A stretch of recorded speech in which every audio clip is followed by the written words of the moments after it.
going to move swiftly over the couch, if that's all right. Yeah. The lovely patient Mandy Curtis. Thank you so much for coming in. Talk to us about what you... Well, I'm going to tell you about Good Grief today. Yes, so please. we've got Good Grief Hastings, starts on Friday, 4-day festival.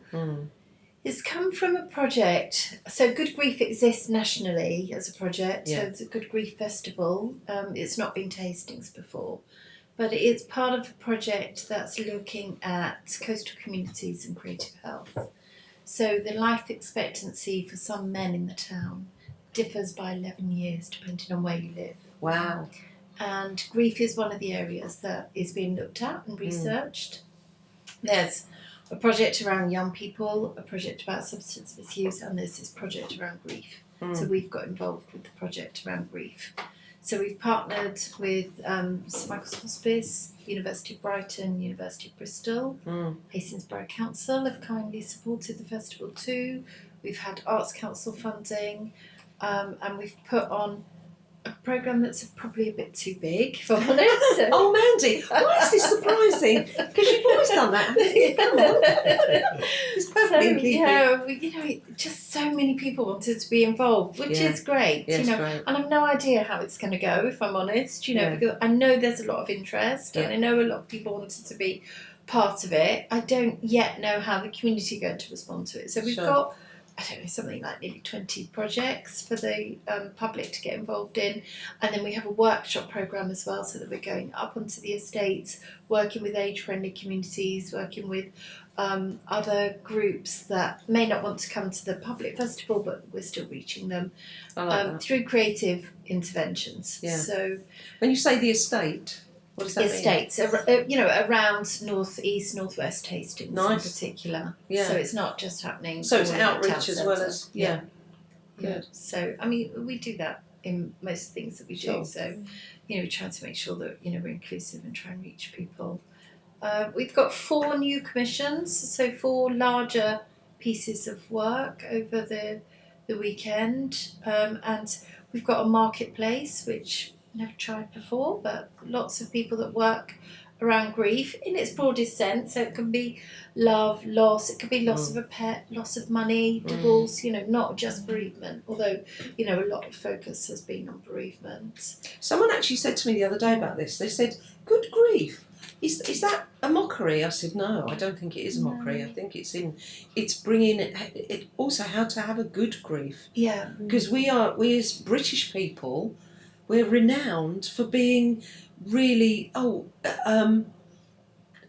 someone dies and we don't even say death. Yeah. We say, they've passed, or they've gone over, or they've left. You go, they've died. Yes. And we really struggle with that. But yet lots of cultures will go actually hell for leather and be, but do real physical actions to actually honour grief. Yeah. They will do lots of singing, eating, sitting around for 21 days, where they and longer in some cases, to honour the actual grief and do it in the time frame. Yeah. But we will park it because we're so stiff upper lip. And it was interesting because we had some training with the bereavement team at St Michael's Hospice. They're brilliant, to get ready for this. Yeah. It's a fantastic team, and so workshop leaders and artists that have been involved were invited, and every event is supported by bereavement volunteers or the members of the bereavement team, and that discussion about death came up, and they said actually for children, it's much easier for them to say they've died, or talk about death than they've gone to the stars, that they don't really understand. So. I used to work with dragonflies back in the day. Yeah, we've been working with dragonflies.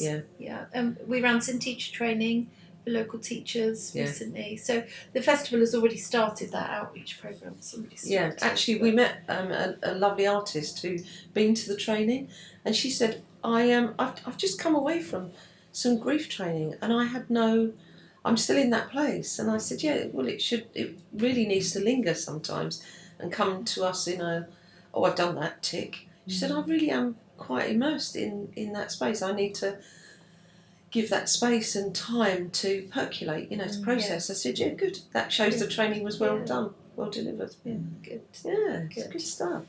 Yeah, so the public can come down to the stage, open space, getting back to that idea of a marketplace. Nice. There are artistic interventions as well, and artists, we've got a silent disco and you can come and choose, music that's special to you. There's a children's puppet show that deals with grief and loss. We've got Hobman and Sally, the walkabouts, that are really sensitive but also funny. Yeah. So it's trying to get people to open grief up is funny. About, I've never been to a funeral that hasn't been hilariously funny in parts. Yeah. As it should, because you're releasing, you're releasing just endorphins. listening to your pigeons. They're all out there, aren't they? Oh yeah, and the roadworks that are going on outside. But going back to that, it's sorry, I get really easily distracted. It's the new environment. Squirrel. I know, squirrel. but going back to it, it can be funny just to relieve the pressure that we have when we go to and when someone has died and dealing with the loss thereafter. Yeah, it's a mix. It's a mix of things. Different people are interpreting grief, different ways. Yeah, actually, I want to bring you in, Mike, on that one, because Jim James's funeral was the most recent, wasn't it? Or not your most recent, because that was your grandmother, but it was a big one in the town, wasn't it? When we dealt with special that. moment. It was special. And we did his record as he was on his way out, and that was special. I think grief for me is a big one.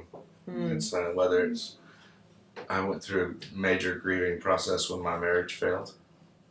I've been lucky. A lot of the folks that are like closest to me have lived quite long lives or are still living, really. But as we get older, we start to confront it more. And it's a really I think it's sort of you sort of come to pieces and then you come back together on the other side of it. Maybe. That's a nice way to put it. I think it's almost like, for me, it's like a tunnel. Grief. I'm in it and I'm walking through it, and it can feel dark and lonely, and I'm literally having to feel because I can't see where I'm going. If that makes any sense, but I know that I will come out the other end, and then there'll be small tunnels as we go along. There'll be smaller tunnels that I will end up going and finding into. that support to support you through.